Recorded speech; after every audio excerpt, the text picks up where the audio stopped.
This wisdom of seasons doesn't just live in the land, it lives in us, especially within those of us who carry wombs or who move through the world attuned to her cyclical pulse. Our bodies mirror the rhythm of Earth, translating her language into blood and breath. Every month, we move through our own seasons, our own spring, summer, autumn, and winter. And yet, most of us were never taught how to honor that rhythm. We were taught how to override it, to swallow pain, to power through cramps and fatigue, to match a system that worships consistency over truth. We were taught that constancy is discipline, but it is actually disconnection. We are not built to be constant. We are built to be cyclical, to expand and contract, to create and release, to bloom and withdraw, just like the soil itself. Let's walk through those inner seasons together, not as theory, but as remembrance. I will start with the menstrual phase because this is the one that we all know and we all are forcibly attuned to. This is our inner winter, the descent, the deep silence beneath the snow. Hormones drop, energy withdraws, intuition sharpens. Our bodies begin its sacred exhale. It lets go of what cannot continue. In this phase, clarity comes through stillness, not effort. We may crave solitude, rest, warmth, quiet. We may feel tender, porous, more aware of what is and what isn't in alignment. It's not weakness, it's revelation. Spiritually, menstruation is a holy release. It is a ritual shedding. It is when the veil thins, when our inner voice grows loud enough to be heard, our dreams become messages, our emotions become mirrors. And our task in this phase is not to do, it is to listen. In this season, we must ask ourselves, what am I holding on to that is ready to return to the soil? This is the composting phase. The earth makes space for new life by surrendering what has served its purpose, and so do we. Next, we have our follicular phase. After the stillness of winter comes the stretch, the soft thaw, the rising of sap through the trees.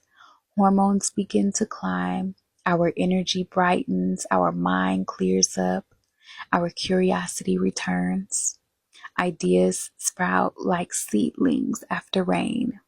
This is our inner spring, a time of renewal and initiation.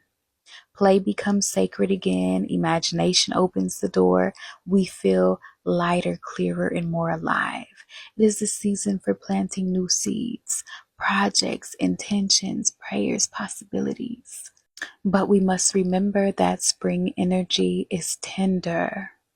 It asks for gentleness, not force. Move slowly. Water what feels true. Don't rush to bloom. Here, productivity flows from play. Creation feels natural, effortless, because it is not being demanded, it is being invited. Next, we have our ovulatory phase. Now comes the fullness, the high sun, the lush green, the ripe fruit. Our energy peaks, our magnetism glows. We are in full bloom.